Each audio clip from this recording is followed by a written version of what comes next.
Hello, hi, I'm Vivi. I'm from XR Ecuador, and welcome to XR Global News. There are so many XR and climate campaigns going on that we want to share. We couldn't include everything, but here are a few of the campaigns and events that have been going on around the world. Hi, I'm Orla. I'm from Ireland. So Orla, I heard that you recently did a big action at the Department of Foreign Affairs in Dublin, and it got loads of media coverage. So what was the outcome from that? I did an action and I was arrested, and the live streamer, the guy who was live streaming, was arrested as well. Um, Even though I don't think filming is a crime. But anyway, you can see me there, getting my stuff together, throwing some paint at the Department of Foreign Affairs. So our Minister for Foreign Affairs said some comments at a UN Security Council meeting, and this was the Fridays for Future Global Day of Action, and the theme was "No More Empty Promises," and you can see me writing that on the building there. And so, he made a lot of empty promises at this UN meeting about the climate crisis and about Ireland's commitments to the most vulnerable people. And I felt like he needed a reminder that no empty promises won't be accepted. So I put up some posters there saying "No More Empty Promises," threw some paint and spray painted it. And I ended up spending 34 days in prison. So yeah. And so, I'm very lucky to be in a country like Ireland where not lucky to go to prison, but that I was treated relatively okay. I wasn't that terrified or anything. So I can imagine that, the treatment in South American countries is probably a lot different. What's it like to take part in direct action in South America? Yeah, right. It really depends whether you're in a city or actually where the environmental damage is occurring, like, for example, on a drilling site. It can get really ugly when you're literally there on the front lines. Generally in South America, environmental activists find themselves in a lot of danger. And so many environmental activists have had to go into exile, and we've also had people murdered for trying to protect their lands and communities. So this past month was Earth Day, where violence towards these brave protesters was a really big topic.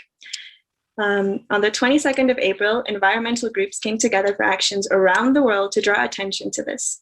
We're going to look at a few of them now. Throughout Latin America, rebels highlighted the Escazu Agreement. This is a treaty that protects both the environment and environmental defenders. On Earth Day, the Escazu Agreement went into effect. So in Colombia XR, they blocked a very important main avenue of Bogota. They stopped traffic. They held an action I hadn't ever seen before, which is called the Empty Chairs for Climate and Social Justice. These represented the organizations that should be doing something to mitigate climate change, but they aren't. Also represented were the institutions that do not act in accordance with their title, an example being the Ministry of Environment. The Colombia group drew attention to the Escazu Agreement, calling on all countries in Latin America and the Caribbean to sign and uphold these principles, but Colombia is not a signatory.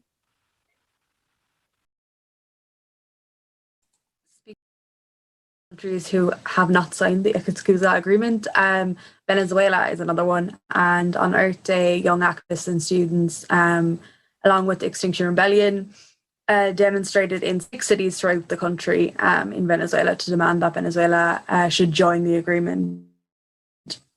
Many young Venezuelans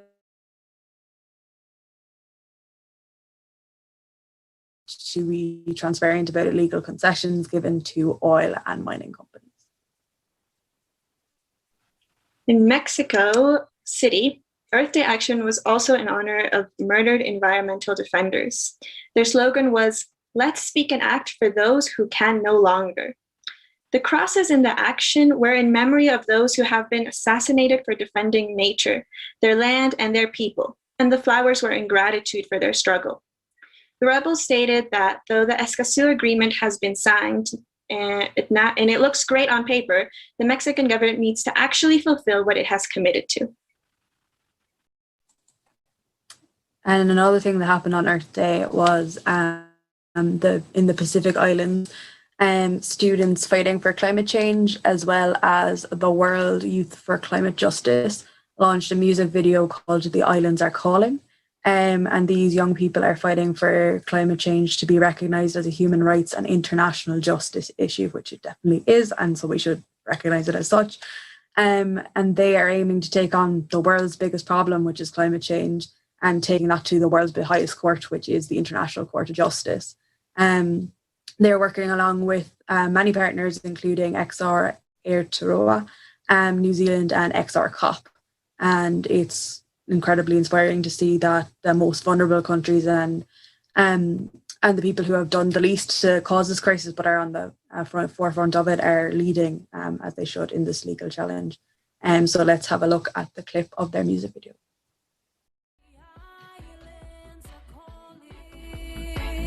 Climate change is real.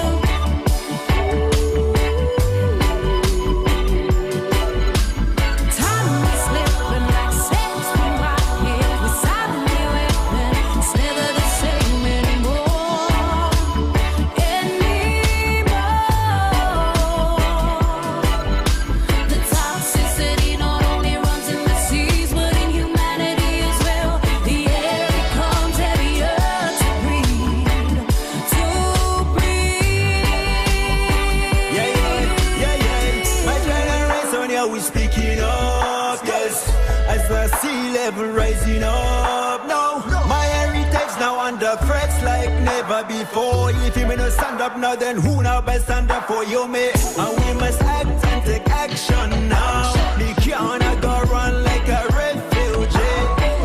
Represent the Pacific, that's my island home. Time to make the necessary moves, here we go. Politics aside, we don't want no more ecocide. Let's fight the climate crisis facing planet Earth. Out to the global community. Time for you to speak openly on climate change. The islands are calling. Climate change is real.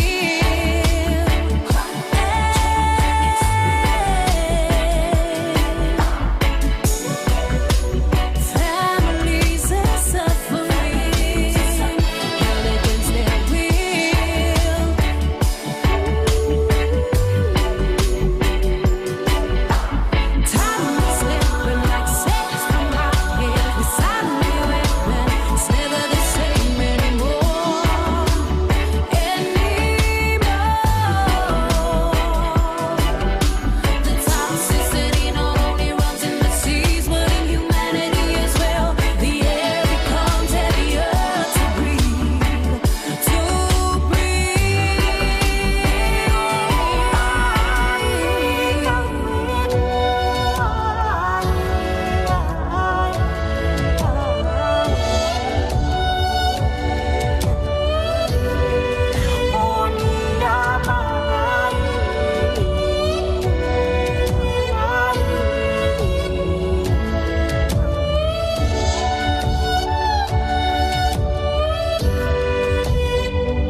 What a catchy tune that's going to be stuck in my head for the rest of the day. So another global protest, now this one launched by XR, is still ongoing. It's the Rebellion of One, which has already taken place in Germany, Poland, the Netherlands, and most recently in the UK, where over 200 rebels took part in a single-person roadblock all over the country. Here's a short video from one of the London sitters.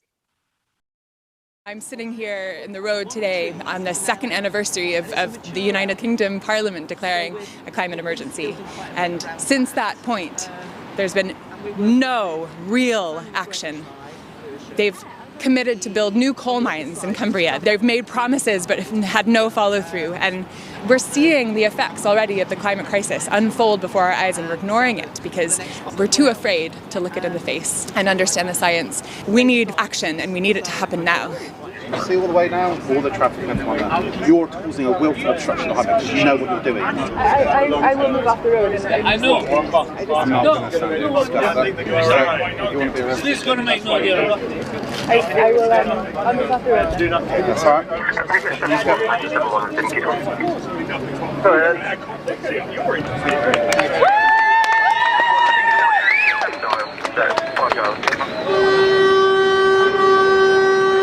Extinction Rebellion has played a huge role in the shifting focus on climate.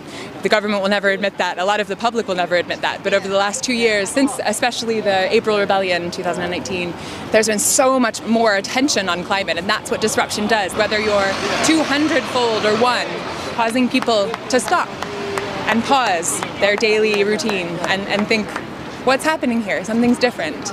And bring attention to the crisis that is unfolding before our eyes and all over the world. We're facing horrifying degrees of warming. In the near future, your children, your children's children will have a bleak future ahead if we do not act now. I don't think we can follow the law to protest, especially as they're making a bill to make protest much less possible for people to stand up and say...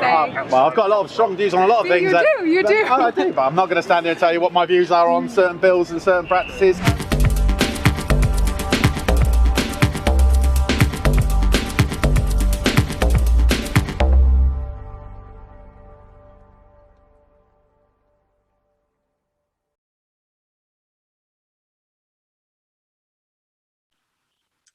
So they may have looked alone, but each rebel sitter had a very supportive team with them.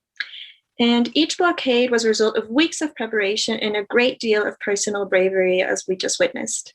These solo sitters were not just facing arrest, but oncoming traffic, baffled onlookers, and potentially aggressive drivers. Yeah, it was an extremely brave protest to take. Like, I've done individual actions before, but none when I was sitting in a road facing like actual cars nearly going to drive over me. So fair play to everyone who's taken part in that. Rebellion of One has also reached Indonesia, where climate change and forest destruction has put this country on the front line of the emergency. The country recorded 2,291 environmental disasters in just last year, in 1 year. Floods, landslides, forest fires and hurricanes afflict these lands, where 166 lives were lost in January alone to natural disasters. It's only the beginning of our global tour. Upcoming Rebellions of One are planned for Sweden, Switzerland, Israel, Germany, France, Netherlands and Czech Republic. So I'm looking forward to seeing all those actions come soon. Likewise. So the different experiences of protesters in different countries is a big topic this week, from relative tolerance in the UK to brutal repression in Colombia. One place with a unique situation is Japan, where I caught up with Lillian Ono, a climate campaigner based in Tokyo. Here's what she had to say. We're here with Lillian, who is a climate activist from Tokyo, Japan. Hi, Lillian. So can you tell us a little bit about the recent actions you've been doing? There was a climate summit that Biden have held April 22nd. And for that, Japanese government have suddenly needed to come up with NDC. It's called Nationally Determined Contribution for the Paris Agreement. Our for the 2030, our aim was 26% emission to cut, but that was too low. So we did hunger strike to reach to 62, because that was what have been reported from Climate Action Tracker for Japan, which is doable without nuclear power and coal power plant. So that was our demand when we did our hunger strike. So did that work? Was that effective, the hunger strike?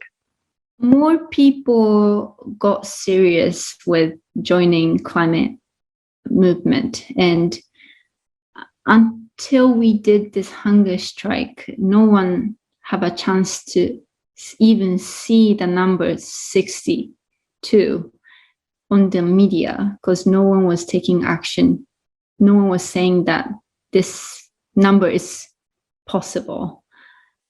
Only like 45 was on the media, so everyone thought like this is the maximum we can aim.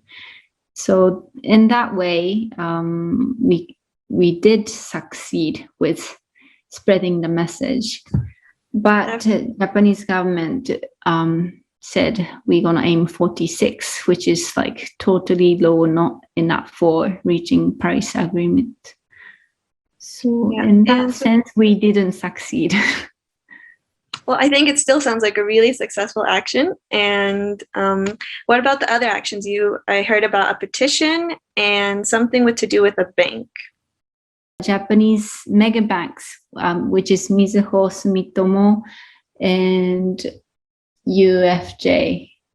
These three big banks have been investing lots of money to coal power plants. And for many, like at least 4 years, with NGOs, we have been taking action, trying to stop that, make them divest. And they did with the action we did in front of Mizuho Bank with the Fridays for Future young people. What was creative and interesting was that when usually people protest, we just say like, no, stop it, blah, blah, blah, but we cheer them. We cheer them to try to divest, like you can do this, Mizuho, and we encourage them to take a big decision, and that worked. So do you think this type of activism is more likely to be successful than other type of activisms? Maybe in Japanese culture, we really don't like saying no, like, or be aggressive. It's hard for people to join when that kind of message is very strong and like heavy anger is visibly seen. So we need to be creative to not to make people too scared for speaking out.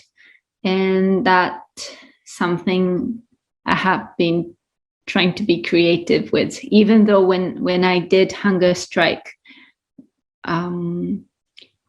we did it for 4 days only with water and salt. But before this 4 days, for 3 days, we prepared talk event talking about inviting like very famous actress to the talk event. And because of her, people wanted to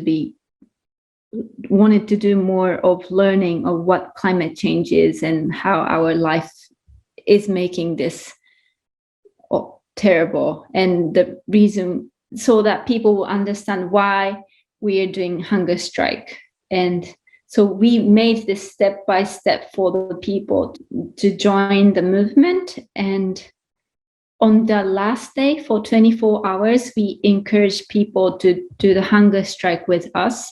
And those people can sign up online, and that number reached to almost 600 people joined.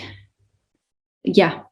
So it became like quite a big movement, and we create a place where like 3 times in a day on the Zoom, we can see each other doing the hunger strike for 24 hours so that people don't feel isolated, and like they can feel that we're part of the same action and movement.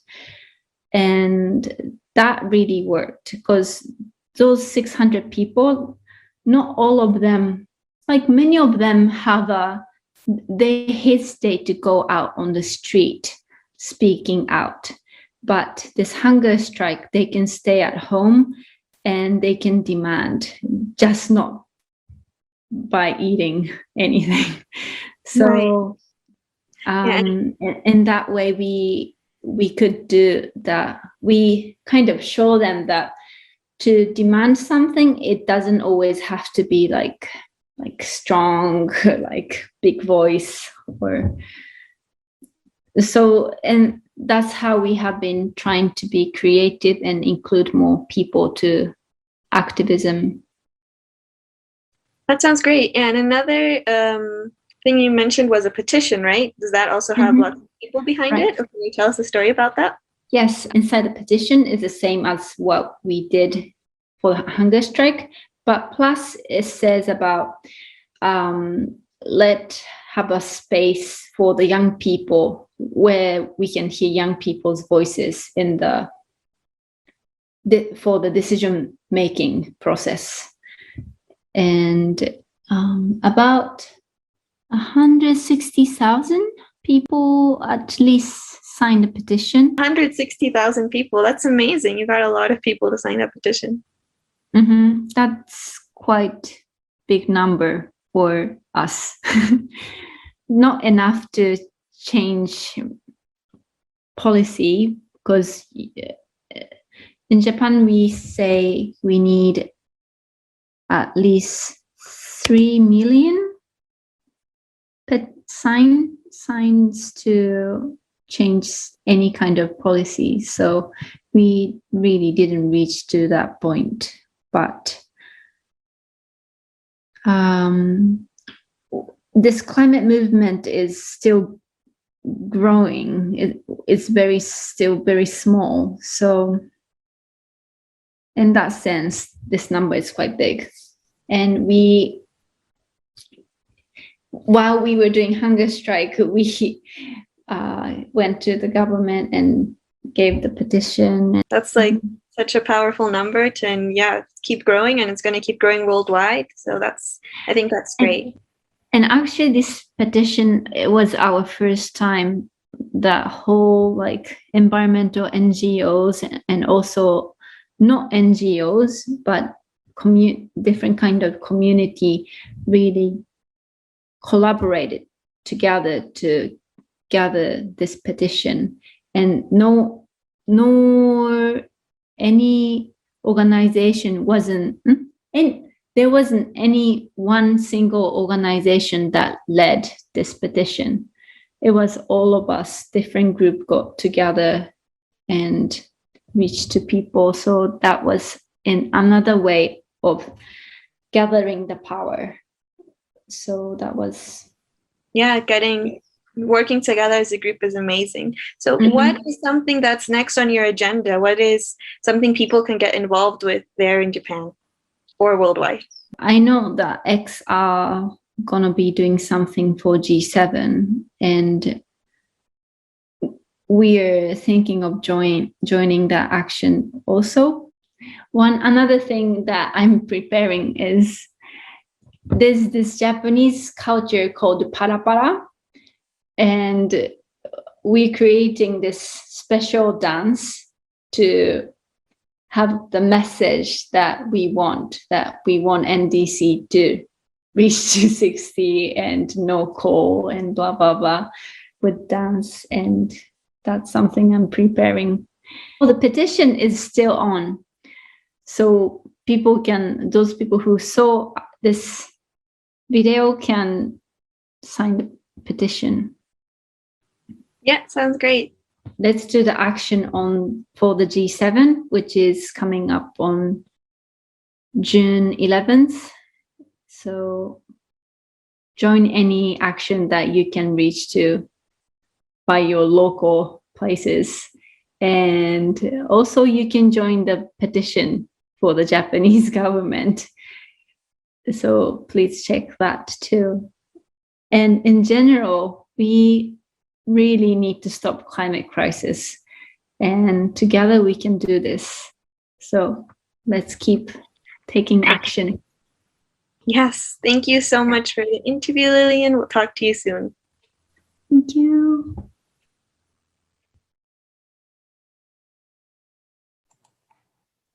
Wow, that was a very interesting story, and really cool to see how different cultures can use methods in different ways. So now we have an update of about the Okavango. So There is a struggle at the moment in Namibia to stop Recon Africa's oil project in the Okavango Delta. So the Okavango Delta is a UNESCO World Heritage Site for biodiversity, and there's 1 million people depend on it for their sustaining their livelihoods. And this company wants to build a lovely big oil project through it. Campaigners on the ground have set up an international information campaign in coalition with allied groups, internationally called Okavango Alive. It is very exciting to see the campaign quickly gather momentum. There's been actions in Windhoek, Vancouver and London, and global media coverage with recent features on BBC and CNN, as well as celebrity support. Let's have a look at this video and hear from Ina Maria Shikongo to bring us up to speed on the campaign. Promises on climate regulations in the global north ring empty when all companies affected by them have to do is find a country somewhere needing financial boost and with great exploitation potential. Nowhere is this more evident than in the Okavango, where under cover of COVID-19, oil and gas are rushing to cash in on what they suspect is the last great fossil fuel find. The carbon emissions emitted through this project itself is equivalent to 1/6 of the world's remaining carbon budget. Already Southern Africa is experiencing record temperature hikes and severe water shortages, more than other regions on the planet. Striking oil here could be worth billions of dollars, but it is one of the world's climate change hotspots. As the world gets warmer, this zone will get warmer than anywhere else in Africa. Do you see the irony of exploring for oil in this very spot? I think the oil is where you find it. This Canadian-based oil company is not just harming the land resources and the environment in that area, but also the people. Andreas Mawano's family can't sleep at night, can't rest through the wailing sirens and the floodlights at night. They said they are looking for oil here, he says, and worrying about the land. The land, he says, an oil firm took from them.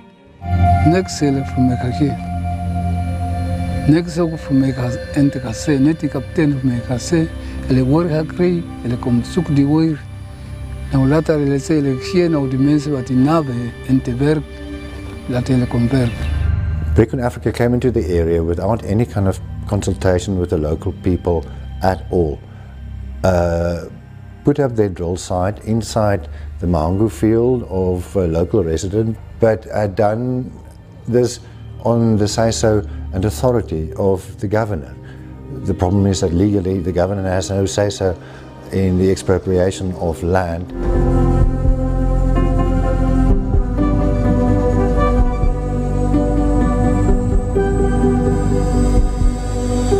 Not far from the rig, a sensitive water system flows into the Okavango River and into one of the world's last wild spaces, the Okavango Delta.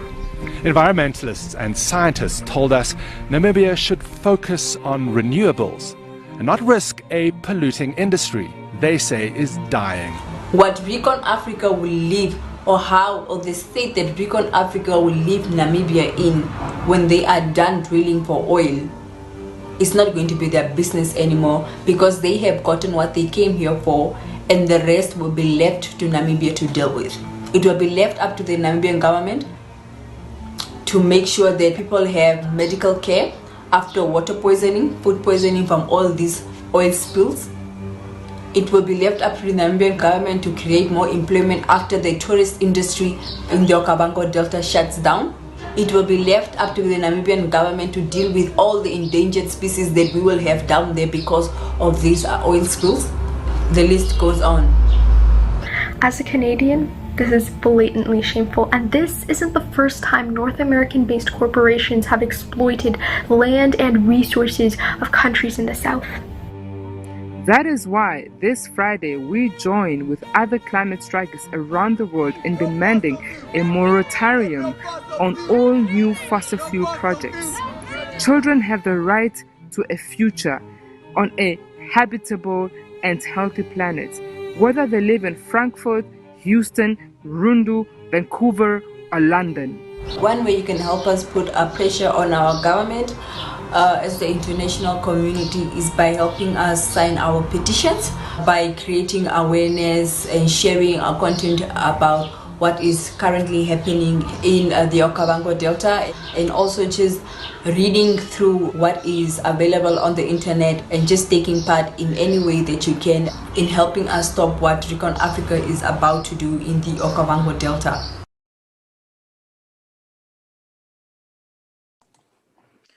Yeah, it's a horrific thing to see happen, but something that we've seen happen just time and time again. And I remember I've seen there's a really good documentary on the Okavango Delta on Netflix. I think it's National Geographic, or not Netflix, sorry, Disney Plus, rivals. But yeah, so National Geographic have a really good one on that if you want to have a look into that a bit more. So as the G7 meeting approaches, this campaign will keep up the pressure with demands of action from this small group of states. So obviously the 7 members of the G7, and they are currently responsible for 60% of global wealth and all that wealth associated with crimes, corporations and environmental disasters. To keep up to date on the campaign's progress, follow Okavango Alive on social media. Definitely seems like a campaign that we should all keep our eyes on. Another area of the world fighting a monumental battle against oil and gas corporations is Mendoza in Argentina. In the Okavango, prospecting has just started, but in Argentina, fracking is already underway, destroying communities and ecosystems.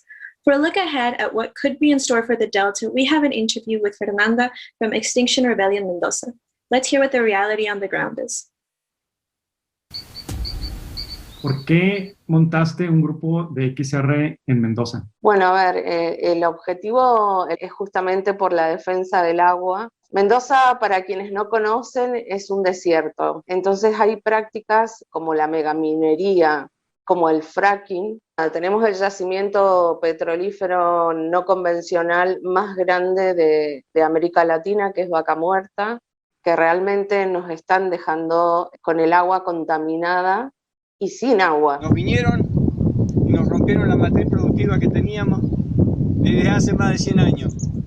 Que metieron 8 pozos ahí en una chacra totalmente productiva de primera que puede producir para exportación, para lo que sea. Cuando era chico veía como una utopía, mi papá era geógrafo y veía como una utopía. Yo le decía, che viejo, imagínate si un día perforan en el valle. Y me decía, no, imposible, porque el valle es un lugar productivo y qué sé yo, genera un recurso económico importante, pero se ve que no. Y están haciendo verga todo, perdón la palabra, pero están haciendo verga todo. Somos la 3ª generación y nuestros hijos son la 4ª generación en esta chacra. En esta chacra que estoy filmando acá. Estamos acá firmes, laburando, invirtiendo todo el esfuerzo acá mismo, haciendo una chacra orgánica, haciendo recuperación de todos los residuos de lo que hacemos. Estamos tratando de hacer las cosas bien y de inculcarlo y de impulsarlo, y nos encontramos esto acá al lado. ¿Qué quieren que les diga? No hay nada que decir. En esta chacra que se ve talada, que es de Espobrú, trabajaba muchísima gente. Y ahora están en estos barrios, tuvieron que venir porque no tienen cabida, porque no hay trabajo, porque la verdad que esto es un genocidio. Tenemos muchísimos problemas con esto y durante la operación que hicieron para hacer los pozos tuvimos muchísimos problemas con estrés de animales, con los caballos, con todo. No podemos empezar a dar equinoterapia porque imagínense traer a un nene acá, un nene que necesita conectarse con la naturaleza. Esto es una porquería para nosotros. Queremos que ustedes sepan que en Allen pasamos la media nacional con niños enfermos, con leucemia, que se nos están muriendo. Tendrían que poner en la boleta que ustedes pagan el gas, tendrían que poner la foto de los niños que se mueren. Se nos están muriendo los niños y ustedes son los culpables porque son las empresas de sus países. Señores, pónganse a pensar si ustedes dejarían que a sus hijos los maten las empresas de su propio país. Esto es una vergüenza. ¿Cuáles han sido las principales historias de éxito que han tenido en su lucha allá en Mendoza? Creo que ha sido el poder coordinar, digamos, de manera tan hermanada las luchas, o sea, poder unir el sur global con algunos países del norte global y que desde el norte global nos estén ayudando y estén colaborando con nosotros, ejerciendo presión sobre esas empresas. Ahora creo que somos 36 o 38 países y cada vez se suman más. Yo tengo mucho respeto y mucha admiración por lo que han hecho allá en Mendoza, cómo han logrado que miles de personas salgan a las calles. ¿Nos quisieras comentar un poco sobre eso?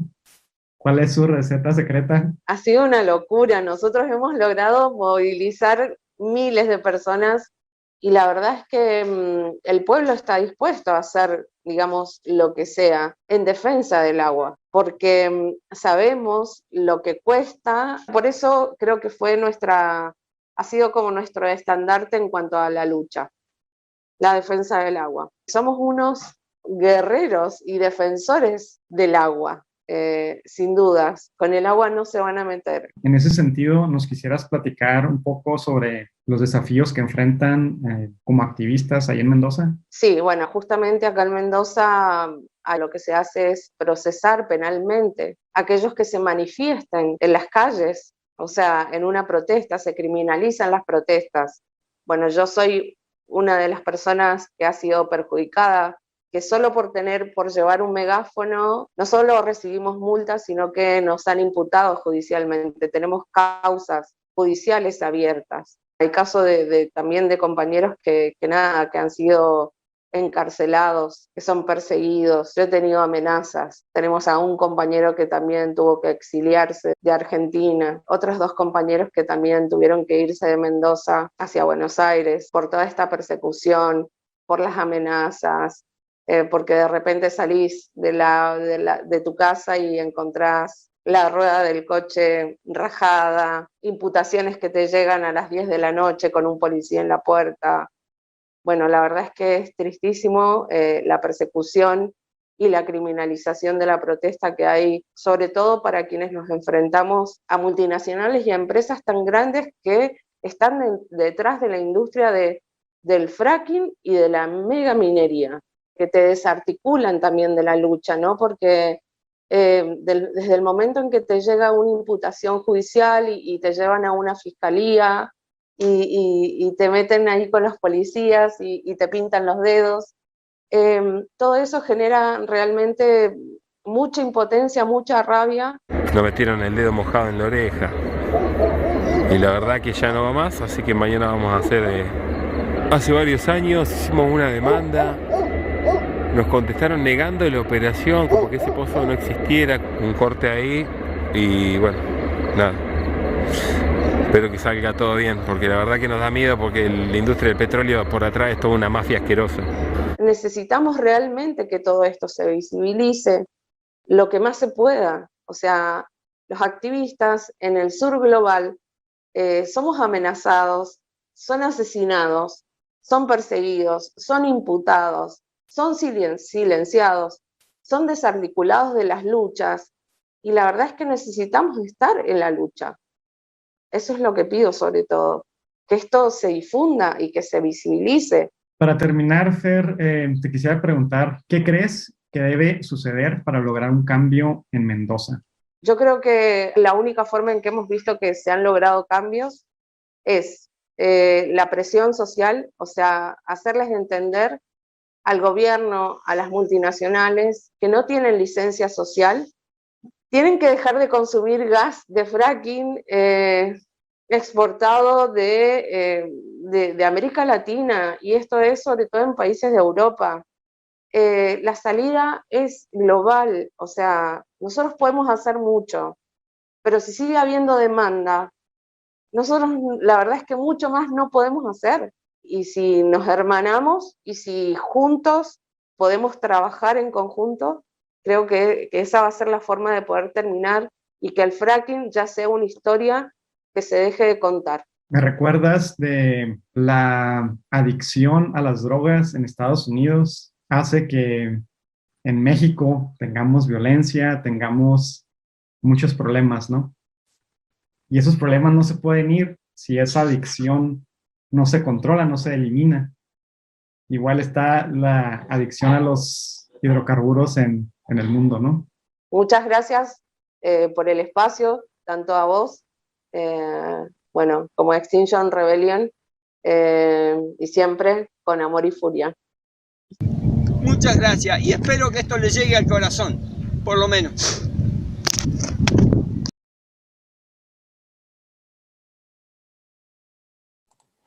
That's two horrific stories of complete hypocrisy by the global north and big companies. As the woman in the clip there was saying, that like here in Ireland we have banned the practice of fracking because we know it's very harmful, but we haven't banned the importation of fracked gas. So we allow it to happen in other countries. Whether it happens over there, that's okay, but its consumption is as big a crime as letting it happen. So, well, it's happening, and there's other environmental crimes happening in the global north as well. Pillaging isn't just limited to the global north, or the global south, sorry, but so we can see an example in Sweden. The Sami activists Laura and Ophelia are joining the Okavango blockade this week, which is a part of the ongoing forest rebellion of XR Sweden. This forest rebellion demands that forestry affecting Sami land must have the consent of the Sami people, and that land which has been stolen by the state should be returned to Sami administration.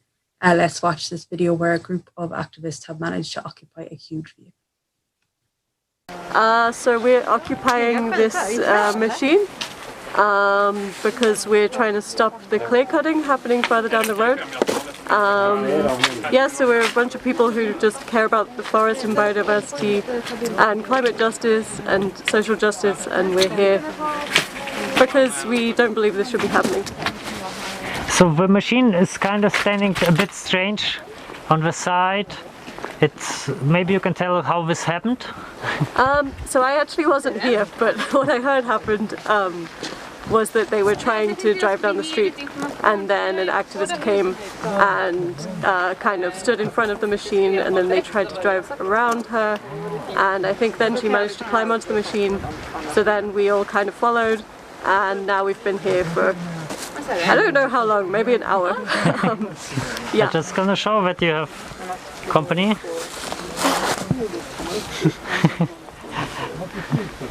Hello. Hello. Okay, so how are you feeling? I'm feeling good. It feels good to do something very concrete. I spend a lot of time talking about like the climate crisis and the environmental crisis, but it feels good to actually be getting in the way directly. I'm also a little bit tired, but generally high spirits. And it's good to be doing this with a lot of other people as well. Cool, thank you.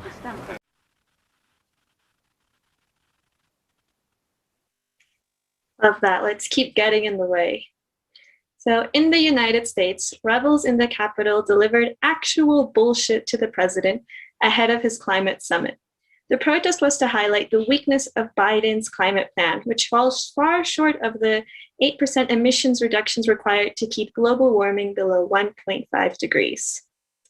And elsewhere in the States, in New York City, 3 women from Extinction Rebellion glued themselves to the windows of NBC's Today Show while it aired live. I wonder what those news anchors thought. The action was in protest of the network's failure to adequately report on the climate and ecological emergency. Although NBC's Today outperforms its morning news program counterparts, climate coverage as a whole has made up only 0.4% of overall coverage on corporate broadcast morning, nightly, and Sunday morning news shows in 2020. And over in Canada, they are making their own news show, Extinction Rebellion TV or XRTV Victoria. Let's watch a selection of their work, and if you want to subscribe, search for XRTV Victoria on YouTube. That's why I'm ramping up as much as I can, because this is our last stand with the ancient forest. It definitely is. I thought it was 10 years ago or more, but it's now. It's really now. We all have to be on board. Do you have any advice to young activists? Yes, stand up and be counted. This is a climate emergency, and it's your future. That's what you have to do. And right now, you can stand up for the ancient forests. You don't have to go and get arrested. You can just be informed and learn about it and talk to people and spread it out on the internet. You're very good at that. And we need you. We'd like to take a moment to look back at the stories we've done so far this year. 2020 tied with 2016 for the hottest year ever recorded. And that was part of an ongoing, unrelenting, lethal trend for the planet. For every 10 corals you see, maybe one of those will be healthy, and it'll be sitting on a mountain of bleached corals, which was really depressing to see. We at XRTV believe very strongly that food is a right, not a privilege. For the indigenous, food insecurity is an even more serious issue. The efforts have always been to try to colonize free and independent First Peoples by starving them out, by taking them off the land. We took a behind-the-scenes look at the forest defenders at Fairy Creek. This is important. We need to be here now. Our February episode focused on eco-anxiety and depression caused by the climate crisis and featured experts and renowned Canadian activist Howard Bree. Change requires not just mass participation at times, it's going to require mass civil disobedience. More recently, we've covered demonstrations in support of the Fairy Creek blockade. The NDP government needs to take number 6 of their own report, which says immediate moratorium to halt old-growth logging until a sustainable plan can be put in place and First Nations are properly consulted. We will not back down! We will not back down! And we won't back down in our coverage. We're just having a little brief private conversation, thank you. It's a private conversation, but you're in a public space. Yeah, I'll just keep shooting.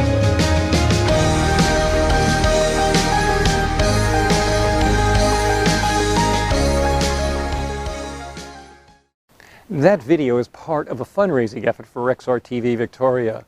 Please visit our Facebook page for details. Now, we know it's been a tough year financially for a lot of people.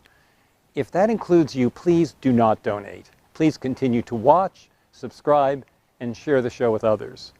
But if you can donate, that would be great. We're volunteers, and we need your help. So thank you for your support in whatever way it comes. Take care.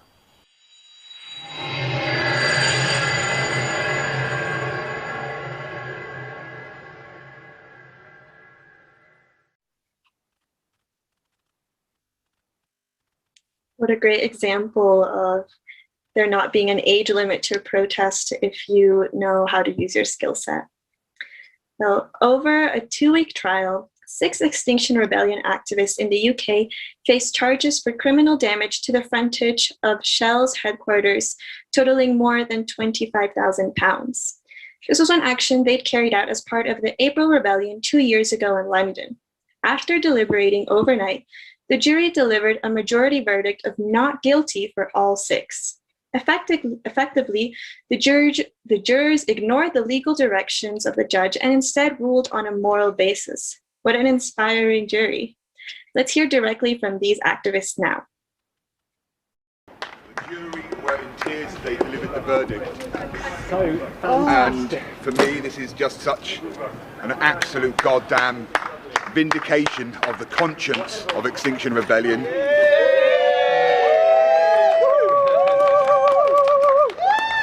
I'm so grateful to 10 or 11 of the jury who took such a huge and brave step. I feel so proud of them. We were allowed to give all our evidence about why we did it, about the climate, about extinction, and we were allowed to appeal directly to the jury.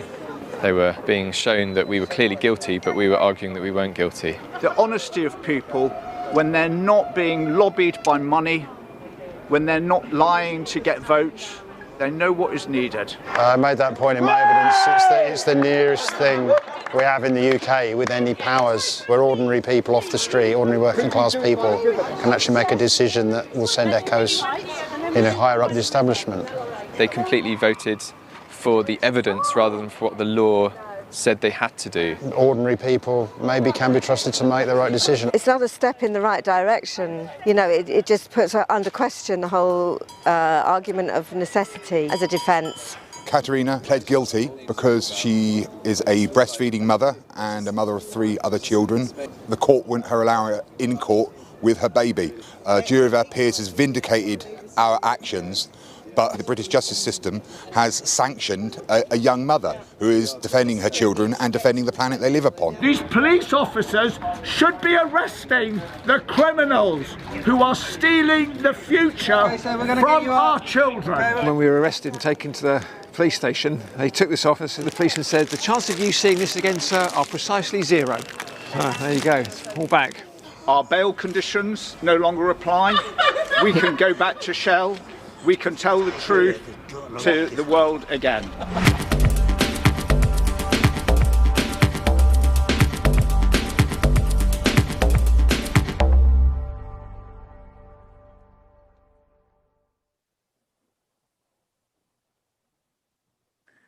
I don't understand where legality and morality separated, because they are definitely separated, but where a judge has to tell a jury that they can't do it on a moral basis and the jury disobeys and they do it on a moral basis. It's amazing and it's inspiring to see, but it just shows how far we've gone wrong, that we have morality over here and legality over here. And that's something definitely I've been confronted with myself in my own court cases. So I hope I get a jury as nice as them in my ones coming up. So now if we look at what's to come, what's coming up, the Group of 7, which is the G7, which you mentioned before, are the self-proclaimed largest democracies in the world. So that is Canada, France, Germany, Italy, Japan, the United States, and the United Kingdom. So they get to decide what's a democracy and not. They kicked Russia out. It was the GA at one stage, so it's very they get to choose what they want. So the UK is holding the presidency this year of the G7 and of the annual climate change conference, which is COP26, and that'll be held in Glasgow. And then the G7 summit will be held in Cornwall in the 11th to the 13th of June. So it's a big year for the UK in terms of climate action, hopefully. And so, there is a lot of actions coming up around the G7 because it is around the same time as the pre-COP negotiations, again, copying the Conference of Parties climate change negotiations.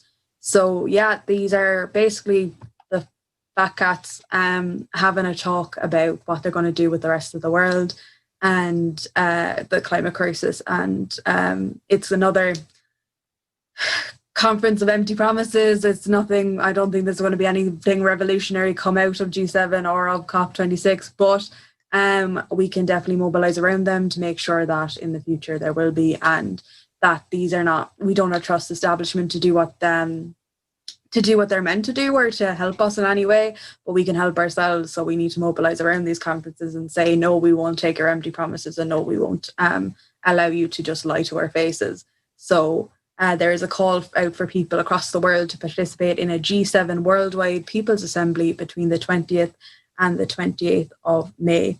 And there are a range of actions planned in the UK and around the world, which we'll hopefully hear about in the next roundup. Yes, and to help these groups, these actions that are planned, we'd like to ask your help in raising money for greater social media capacity for XR Global South groups. XR COP26 have a crowdfunder to buy internet data and smartphones. Over $2,000 is still needed to support the 36 groups worldwide who have applied for funding. Follow the link if you would like to contribute, and we would be very thankful. Definitely. And so according to the IPCC, which is the Intergovernmental Panel on Climate Change, the leading science body on climate, we already have 12 times the amount of fossil fuels we can afford to burn to avoid climate catastrophe. So we've discovered them, people own them, but still, even though that's 12 times more, we already have 12 times more than we need to completely cause climate catastrophe. We're still looking for more because that's the level of insanity we've gotten to. So companies are putting money into digging, banks are financing that, governments are paying subsidies to finance that, and they're issuing licenses, and they're helping this industry to stay afloat, which is causing a huge bubble, which will crash and will cause a huge economic decay. So top scientists, businesses, religious leaders, celebrities, the list goes on, have called for clear leadership to stop the insanity, but without any action or even a response from governments. A coalition of groups have come up with the COP26 climate action plan to try and change this. And we have a video, I think, on that.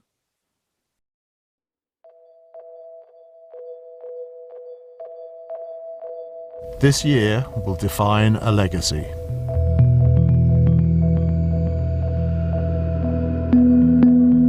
A global coalition has an action plan to put the UK at the forefront of climate leadership.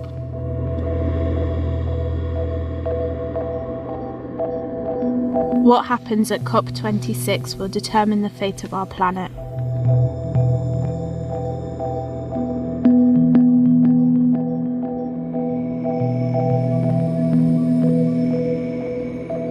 Around the world, momentum is building for a response within 90 days to the Climate Action Plan. Time is running out. New fossil fuel financing needs to end before 2022.